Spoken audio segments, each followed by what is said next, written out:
我现在要来跟各位介绍的就是这一篇赵烈廉退休前的临别赠言，英文叫 Farewell Address。这篇文章很有意思，它是我在念大学1年级的时候，也就是民国60年。那我们有一本叫《大学英文选》，它是里面的课文。当时我是看不太懂当然现在看来就比较能够了解。那我希望各位跟我一样，也就是去找一篇文章，你就尝试着把它念，把它录下来。你越念你会越顺口所以这种练习是很有意义的不管你念的好不好，反正就是要练习我把它念一次。My dear students, I want to say something to you today, which I feel will not be appropriate to say it at tomorrow's dinner, that you are going to get in honor of us teachers. Today's words are not congratulatory, but words of advice and warning. The time has come for me to retire, not only because I have come to the age of retirement, but also after 45 years of teaching.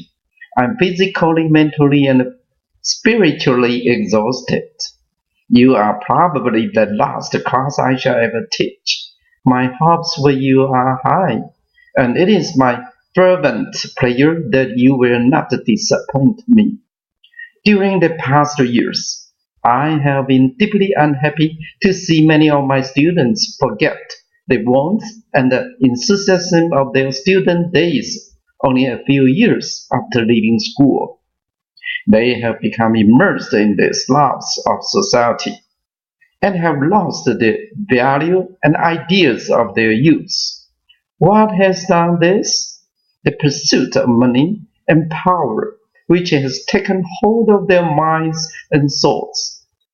Truly, money is important, but it does not deserve to be pursued with the best of your ability. From the history of mankind, we well know that selfish wealth is something which ruins all that is good and beautiful in life.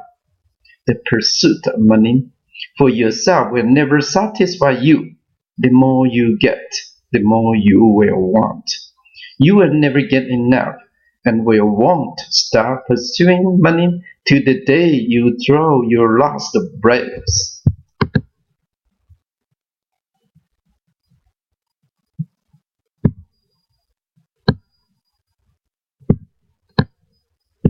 Experience has taught me that money brings vice and bitterness, not contentment and happiness.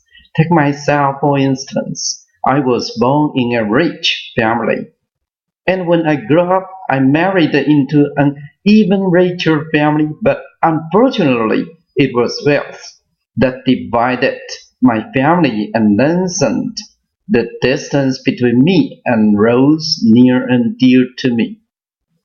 Money deprived me of all the happiness in my life.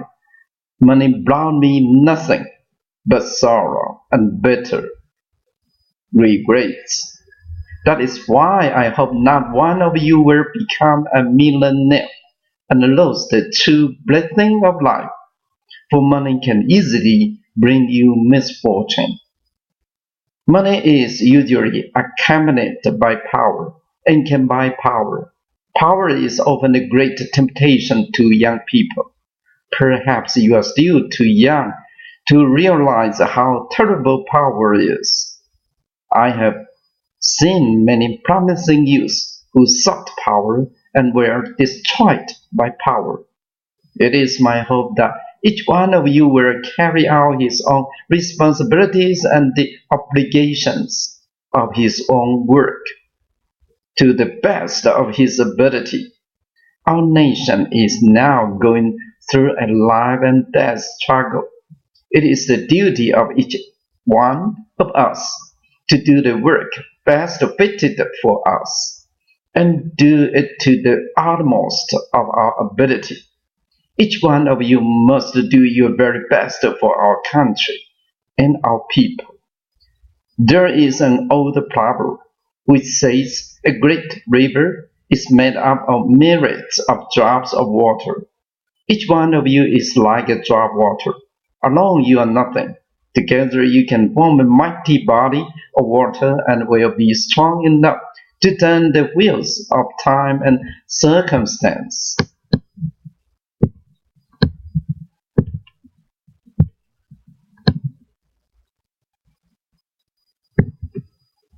Like young birds, you are soon to leave this nest and fly along. My hopes is that you will not fly too dangerously high, but will fly smoothly and safely through all the storm of life. The last point I wish to impress upon you is never depend upon anyone but yourself. Never be lost or careless because you have kind parents, loving friends, or powerful relatives to depend upon. Experience has taught me that all these will pass away. In this world of change and uncertainty, what have you to depend on? Nothing but yourself. You must you must have strong confidence in yourself, read from what you have studied, and from the experience gained from life, from your teachers. No one can be by your side always throughout your life, even though you have a strong family background and influential relatives and friends. They cannot aid to or detract from what is truly to you. Drink always from the fountain of knowledge, and never be afraid to learn. Remember that all love is sacrifice. Your life is not your own, but belongs to your country. If you love your country, you must devote yourself to it. Again, I repeat, never rely upon anyone for anything. Remember, God helps those who help themselves. You are the master of your fate. It is a poor excuse to say that fate is your master. My sight becomes more and more blurred, and I go further and further away from the center of this world. But you are now approaching that which I am now living. I did not feel downhearted or unhappy. For what is taking place is a law of great mystery nature. There is always some life growing out and fading away while new life is coming into being and growing and becoming stronger and stronger. I have no gift to give you for your graduation. My little store of knowledge and experience I now pass on to you. There is one parting thought I wish to leave with you.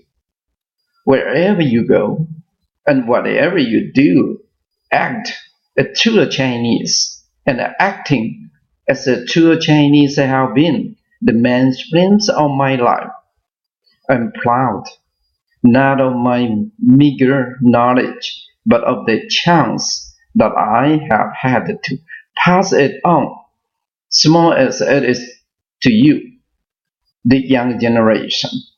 Please make the best use of what I have taught you. I desire that you should devote all your knowledge and ability to your country throughout your lives. Maybe we shall never meet again in the future, but even so, let whatever I have given you during your school years be used by you in your lives. And thus we will never be parted. A part of me will always be with you and the generations that follow you.